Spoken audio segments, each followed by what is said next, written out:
Hello and welcome to the channel. I'm JustPhantomComics and today we are going to talk about Task Force X.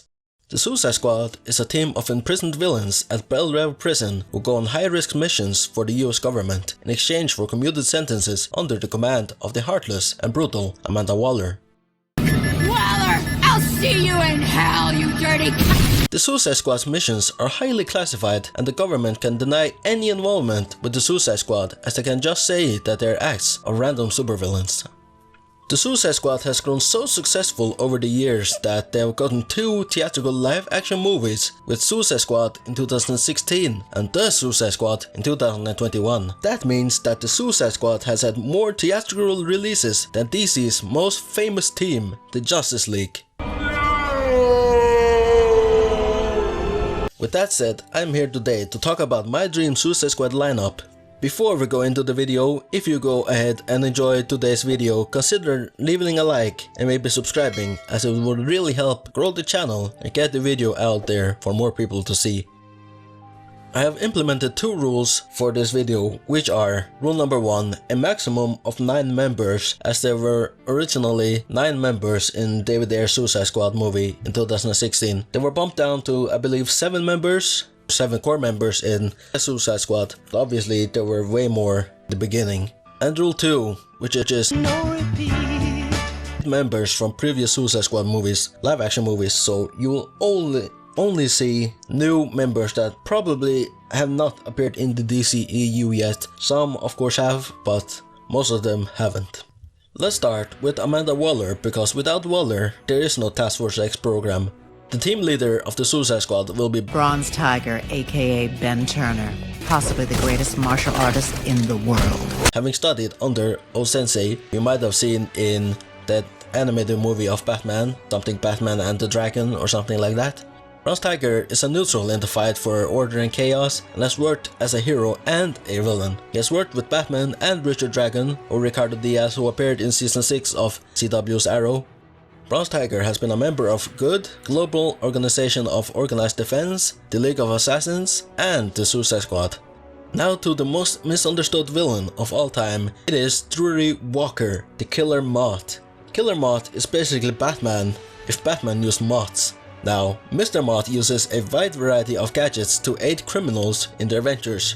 He also has his own moth signal and mobile. Obviously, Killer Moth is not as skilled as the Batman and has nowhere near the money that Batman has. But one advantage Mr. Moth has over Batman is that he can fly.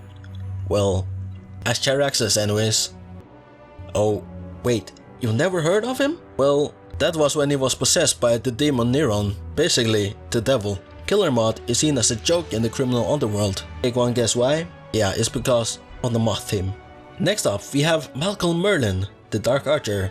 He of course appeared in CW's Arrow, being the father of Green Arrow's sister, Leah Queen, and served as a villain for majority of the first seasons. Merlyn is basically the evil version of Green Arrow and has served with the League of Assassins, the Suicide Squad, the Ninth Circle, which also appeared on Arrow, season 7 alongside Emiko Queen, or Emiko Atashi.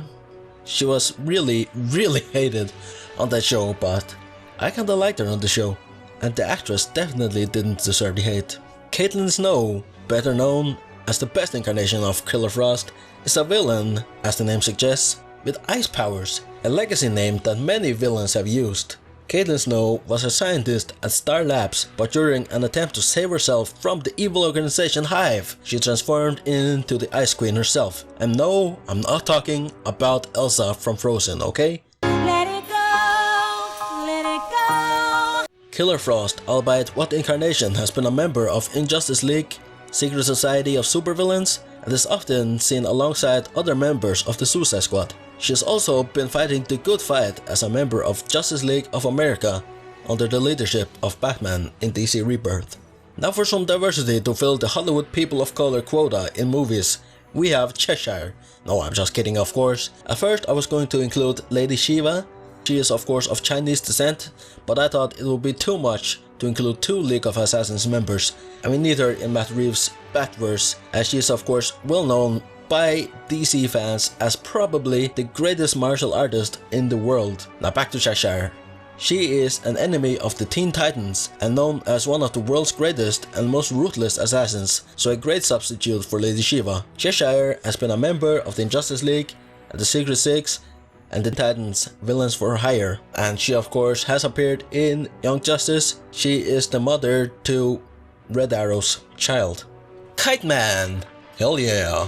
Now this inclusion is basically just to kill him off. I mean, he has kinda surged in popularity with the Harley Quinn show. I mean, the only thing he has going for him is committing crimes with various forms of kites. Now, I don't know, he's kinda just the Slipknot of Suicide Squad or Weasel of the Suicide Squad, which means useless. But then again, one survived and one didn't.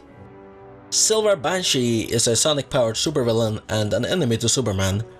Now she might be too powerful for the Suicide Squad being a Superman villain and all, but then again, Mongal was in the first the Suicide Squad movie and died to a helicopter explosion. I mean, she's the sister of Mongol, the leader of Warworld, and he can go toe to toe with Superman, which means that there's no way that Mongal should have died to an explosion when she also can go toe to toe with Superman. But yeah, Silver Banshee can fly and has superhuman strength. Now to the most unlikely and probably impossible member of the squad, it is Artemis, the Amazon of Ban Migdal. She of course acts as an ally to Wonder Woman. Artemis is a beautiful red-haired wonder of the world. She has served as Wonder Woman and has been a member of Red Hood and the Outlaws. As well as Banshee, she also has superhuman strength, durability, among other things.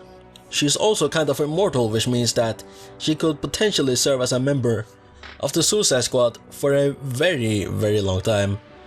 But as I said, it would be highly unlikely that she would be a member of the Suicide Squad, and I don't think Diana would be too happy with it. The last member of the Suicide Squad is kind of cheating because he has already appeared in the DC EU in Zack Snyder's Batman v Superman. It is KG Beast, Anatoly Knyazov.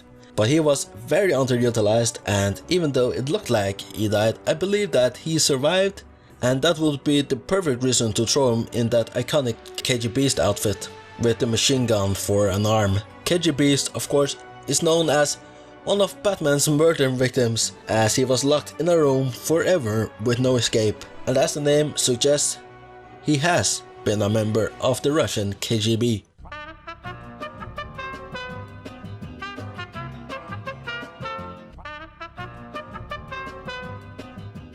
Now I think that this could be a very amazing Suicide Squad lineup for Suicide Squad 3. Now maybe Artemis could be excluded, and maybe Silver Banshee, you could maybe substitute them for people who are less powerful, but I don't know, I think this could really work. I mean, at first I was going to include Scandal Savage, but I thought that maybe I just had too many women, because apparently when we see superhero teams there are only 1 or 2 females on the team, so right now I believe I have 4. It will be 5 if I included Scandal Savage, so that will be highly unlikely in Hollywood. I believe that Bronze Tiger should be the team leader because, well, he kinda has been working with like CIA or military or some stuff like that. He knows what he's doing, so he is basically the Rick Flag of the team. Now Killer Moth, he is just there to, you know, maybe die, maybe not, who knows. The same with Silver Banshee, she is there just to be there. I mean, I don't know if people would be angry if she got killed. I mean, I think people would accept it, because they accepted Captain Boomerang's death. And I think he was one of the most beloved characters from the Suicide Squad movie, or Suicide Squad movie from 2016, but James Gunn killed him off. As well as Kite-Man, we already talked about him, he's just there. And KG Beast, he could also just kinda be there and potentially die, or potentially not, because people were kinda angry that he just seemingly died in Batman v Superman, because it is KG Beast, he's kind of infamous in the DC universe. Now Killer Frost, she is probably the most famous member of the Suicide Squad that I have included in this list. She has been a member of the team in various incarnations that I can think of. We have, of course, we have Suicide Squad Hell to Pay, we have Suicide Squad Assault on Arkham, 2 animated movies, and of course in the Suicide Squad books she has also been a member. Now I think this has really good diversity. As we talked about, we have Bronze Tiger, who is black, we have Malcolm Merlin, who I believe is from the Middle East, and we have Cheshire, who is Vietnamese. So we got a really good diversity there. And KG Beast, he is Russian. Silver Banshee, she is Irish. And Artemis, she is from the Mascara, which basically means that she has Greek ancestry. So there's a lot of diversity there, both racially and geographically. The team also has a wide variety of different powers. We have Bronze Tiger, who has no powers but is a very skillful martial artist. We have Trudy Walker, who also is powerless but he uses guns and a wide variety of gadgets, so you basically have C-list Batman on your team. Then we have Malcolm Merlin, who is a very skilled archer, no powers. Then we have a mid-human with powers, who is Caitlin Snow. She of course has ice powers. And then we have Cheshire, another person without powers. And you know, I think the Suicide Squad should consist of maybe people that don't have powers, or the majority that don't have powers. And then again we have Kite-Man, no powers, he's useless. Then we have Silver Banshee and Artemis, who do have powers. They are the only 2 members of the team that have some sort of superpowers. But as I said, they might be too powerful or very unlikely members of the squad. And then we have KG Beast, who has a gun for an arm. So I think it balances it all out. Perfectly balanced, as all things should be.